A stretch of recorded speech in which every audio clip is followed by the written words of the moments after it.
Da BDO, vou falar um pouquinho sobre a avaliação da força isométrica cervical. Eu utilizo bastante essa avaliação com atletas, especialmente de rugby, né, que é o esporte com que eu trabalho nos últimos 20 anos. Só para me apresentar, né, eu sou André Fujita, eu sou fisioterapeuta de São José Rugby, da Seleção Brasileira de Rugby, sou aluno de mestrado da Unifesp e também sou sócio fundador da Elite Fisioterapia. Bom, vou falar um pouquinho ali, né, sobre a concussão cerebral, como que eu avalio a força cervical com a força isométrica. Tá? Eu não sei se vocês conseguem ver direitinho. Pode falar mais alto? Desculpa, eu vou falar mais alto, perdão. Então, falar um pouquinho aqui, é que minha voz está ruim também. Falar um pouquinho sobre a concussão cerebral, né? Para quem não conhece, os eventos de rugby, eles têm bastante choque, né? Onde há o contato direto com a cabeça do atleta, às vezes ombro com cabeça com solo, e ele faz uma aceleração e desaceleração muito abrupta do cérebro, né? E isso faz com que o nosso cérebro se movimente para frente, para trás, para os lados, em forma torsional, né? Ele não tem uma movimentação linear, ele tem uma conformação meio gelatinosa, e isso faz com que haja uma alteração dentro do cérebro. Muitas vezes você tem um estiramento, né? Ou uma ruptura do axônio. E isso vai gerar uma lesão que a gente chama de lesão axonal difusa. Tá? Essa lesão axonal difusa acontece de que maneira? Nessa região onde nós temos especialmente a divisão entre a substância cinzenta e a substância branca, que é onde ficam os axônios, você tem uma força de shear, né? De cisalhamento dessa estrutura, porque elas movimentam-se. Elas são substâncias diferentes, elas têm conformação diferente, então elas se deformam de forma diferente, velocidade diferente. Ou a ruptura desse axônio. Tá? E aí o que acontece? Inicia-se então, uma cascata neurometabólica, que a gente chama de cascata neurometabólica complexa, onde você vai ter uma liberação muito grande de glutamato, você vai ter a entrada de cálcio para dentro da célula e saída do potássio dessa célula. Quando acontece isso, o nosso corpo ele fica incapaz de inverter, ele não consegue naturalmente puxar o sódio para fora e o cálcio para fora e o sódio para dentro, então ele precisa utilizar de bombas energéticas. E aí ele tem um gasto energético muito alto.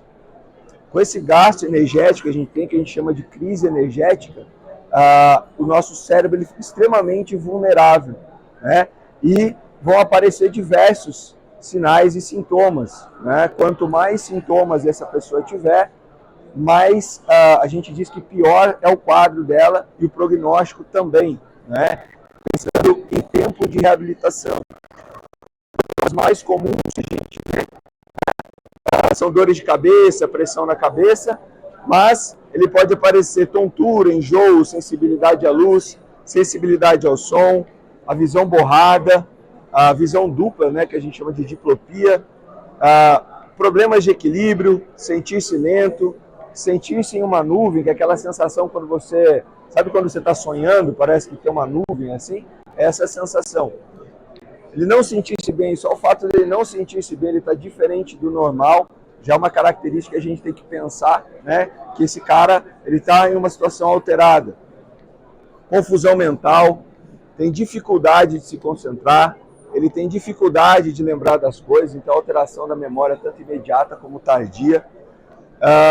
Ele pode apresentar fadiga generalizada, sonolência, estar mais emotivo. Muitas vezes a gente não consegue detectar esses sinais, mas você pergunta para os familiares, às vezes para a mãe, para o pai, para o marido, para o namorado, namorada, ele vai falar, olha, não, mas você está chorando por nada.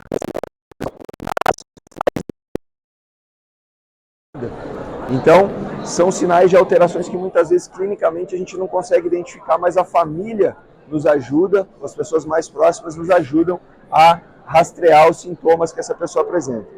Né? Tristeza, nervosismo ou ansiedade também fazem parte dos sintomas que a gente costuma encontrar no pós-concussão. Né? Uma coisa importante também, alterações de sono, né? Dormir mais que o normal, dormir menos que o normal, ou não dormir direito, né? Uma noite de sono. Dentro desse processo, várias formas de prevenir a concussão. Então, por exemplo, mudanças de regras, né? A gente recentemente a World Rugby, que seria, eu vou chamar da FIFA do rugby, né? A FIFA é a Federação Internacional de Futebol e a World Rugby é a Federação Internacional de Rugby. Eles começaram a fazer mudanças de regra, por exemplo, na altura do tackle, né? Então eles identificaram que você dá um tackle um pouco mais baixo, ele reduz a incidência de concussão. Então, se eu dou um tackle mais alto, eu entro com o ombro no queixo do meu adversário, na cabeça, além de ser perigoso para uma lesão cervical. Fala, querido. Uma pergunta que foi falada aqui na live. Pode desencadear labirintite também? Ela pode gerar problemas vestibulo-oculomotores, alterações de, não necessária labirintite, mas alterações de equilíbrio sim. Né? Essa é uma das coisas que a gente pode avaliar, né? Que são os testes vestibulo-oculomotores, e muitas vezes, dentro daqueles sintomas, o paciente não apresenta nenhum, mas quando você faz o teste de vestibulo-oculomotor, que são os movimentos de freio lento horizontal, vertical, movimentos sacádicos, né? Teste de convergência. Então, você acaba gerando o sintoma na pessoa. Né? É um teste provocativo, ele vai acabar provocando o sintoma e ele vai aparecer. Tá?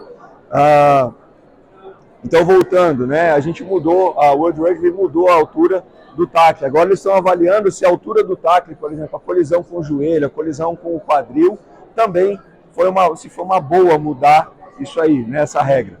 Então, a mudança de regra, né?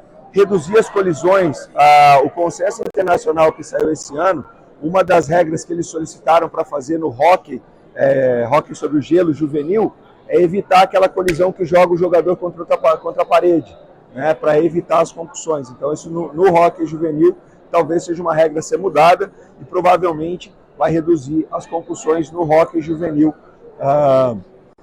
que é disputado geralmente em países que tem arena com gelo, né? Treino neuromuscular, né? A World Rugby também desenvolveu um projeto de preventivo chamado, fugiu o nome. Bom, enfim, já falo, fugiu o nome. Mas ele é um programa de exercícios que é feito previamente a tanto jogo como ao aquecimento de treino. Ele é utilizado em atletas sub-15, sub-16, sub-17, sub-19 e adulto. Né? Então ele é diferenciado para as idades também. Chama Activate, lembrei. Tá? A implementação de estratégias de gerenciamento para reduzir essas concussões, eles são então extremamente importantes para que a gente consiga lidar com essa, vamos chamar aí de uma epidemia de concussões que tem surgido nos esportes. Elas já existiam, mas agora elas ficaram mais notórias nos últimos 10, 15 anos. Tá? Uma das coisas que hoje a gente tem feito e tem ajudado bastante, isso na prática clínica, mas ainda cientificamente ela tem uma dualidade, tem autores que mostram eficácia e tem autores que falam assim, não encontramos eficácia, é melhorar a força muscular da cervical. Então, nós aplicamos exercícios e testes nos atletas de rugby, especialmente os primeiras linhas, né, para que eles desenvolvam uma massa muscular na região do pescoço, para que a gente tente evitar as concussões. Então, atletas com maior força cervical apresentam menor magnitude de impactos na cabeça em vários esportes, incluindo os cabeceios no futebol. Tá? Então, vejam que não é só aplicado ao rugby. existem diversas formas que a gente pode utilizar a avaliação, né, da força cervical, através da dinamometria, né, que é o mais utilizado, é a dinamometria com um aparelho como esse, que é o da Medeor, né? O Luiz já vai falar para vocês sobre esse equipamento, mas é um dinamômetro isométrico que a gente consegue levar para qualquer lugar, ele é portátil. Então você pode utilizar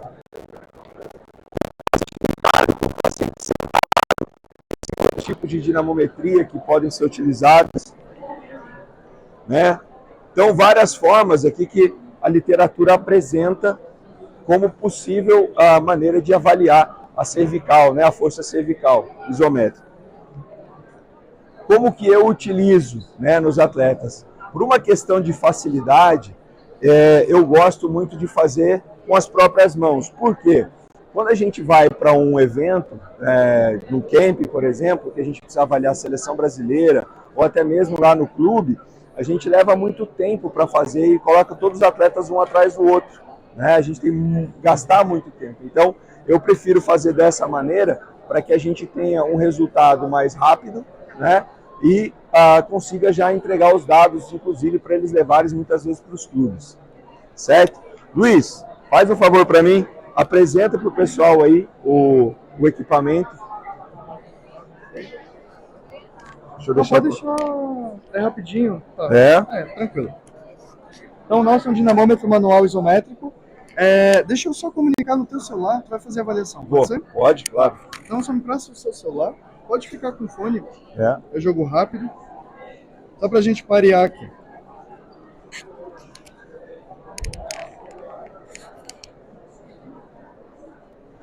Ok. Então a gente comunica com o celular. Aqui o André vai fazer um exemplo de avaliação de cervical. Né, alguns movimentos para vocês verem como é que funciona na prática. E ele já explicou, né, a questão de toda a relevância clínica envolvida no processo. Ok? Então a Mariana pode ser nossa cobaia? Pode ser? Vamos lá, André. Quer fazer com ele sentado aqui? Pode ser, por favor, Mariana. Mostra para o pessoal lá na câmera, quem está em casa, para ver o aplicativo também, né? Ok. Então, aqui a gente fez um roteiro envolvendo cervical, alguns movimentos que a gente vai fazer da cervical. O roteiro já está pronto, paciente cadastrado e tudo mais. Aqui, quando eu clico em iniciar a avaliação, ele me dá um protocolo, de acordo com os movimentos que a gente vai executar. Então, quando eu seleciono um deles, ele já está pronto para execução. Vamos fazer só um de teste, eu só vou apertar aqui, ó, para ver a contagem regressiva, 3, 2, 1, faz força em cima lá do pad, isso. Ele registra a força aplicada, ok?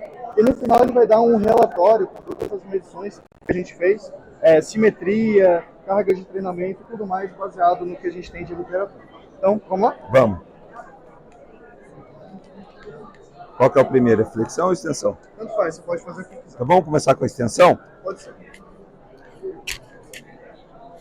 Mário, eu vou colocar na sua cabeça, tá? O aparelho.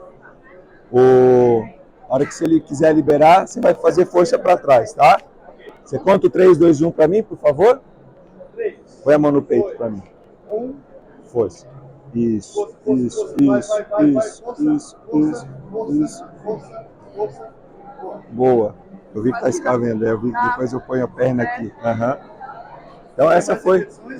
Não, vamos fazer uma de cada? Uma de cada. Eu vou só apoiar aqui porque ficou meio desequilibrado para ela aqui. Pode ser uma inclinação direita? Pode ser? A hora que quiser. 3, 2, 1, vai.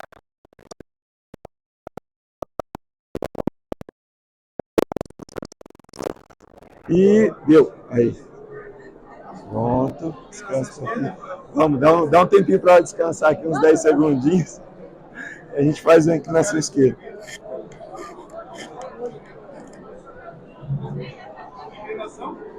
Esquerda, por favor. 3, 2, 1, vai.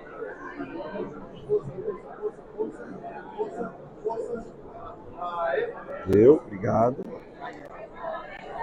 Volta a rotação, vai fazer a rotação? Será que vocês têm problema na TM? Não. Não? Vamos fazer uma rotação direita? Pode ser? Vou encaixar aqui, tá, Mari? Você vai rodar para minha direção. Preparou? 3, 2, 1. Vai, força, força, força, força, força, força, força, força. Boa, Mari, vamos. Boa. Aí deu. Ótimo. Tudo bem?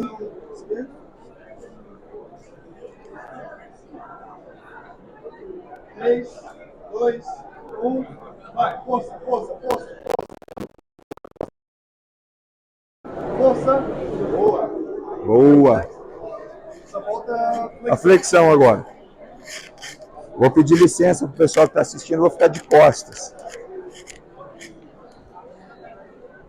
Pode ficar paradinho. Mão no peito lá para mim. Isso.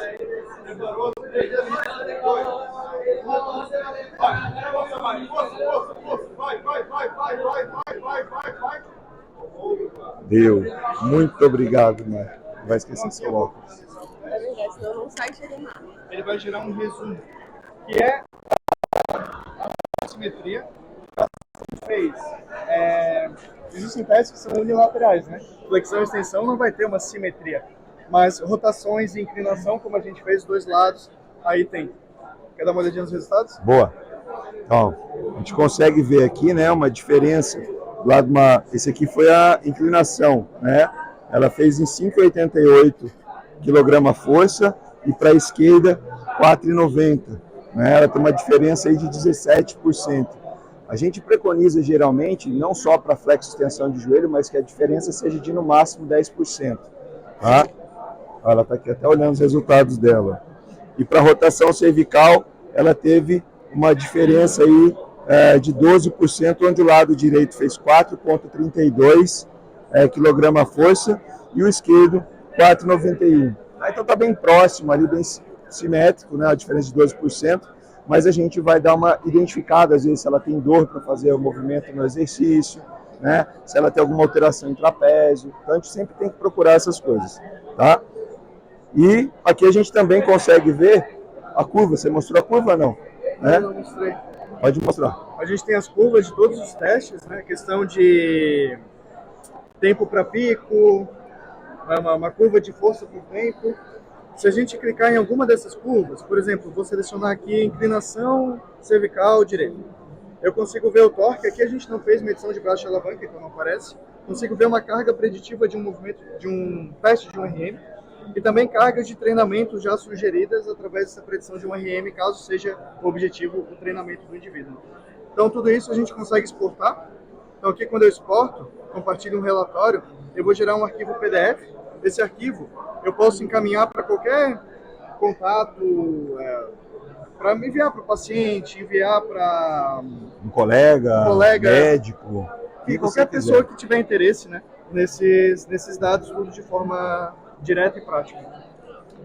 Muito bem. Então a ideia é que a gente consiga fazer essas avaliações sempre de uma maneira rápida, né? Vocês viram que eu levei ali muito pouco tempo para fazer a avaliação, né? E ela traz resultados extremamente importantes para o nosso dia a dia. Então, no meu dia a dia clínico, essa é uma das avaliações que eu faço. O equipamento é extremamente útil para várias articulações, cervical, ombro, joelho, tornozelo, o que você precisar, cotovelo, o que você quiser, você vai conseguir fazer. Tá bom? É isso? Muito obrigado aí pela presença de vocês. Se vocês tiverem alguma dúvida, só falar que eu estou à disposição. Obrigado, Luiz.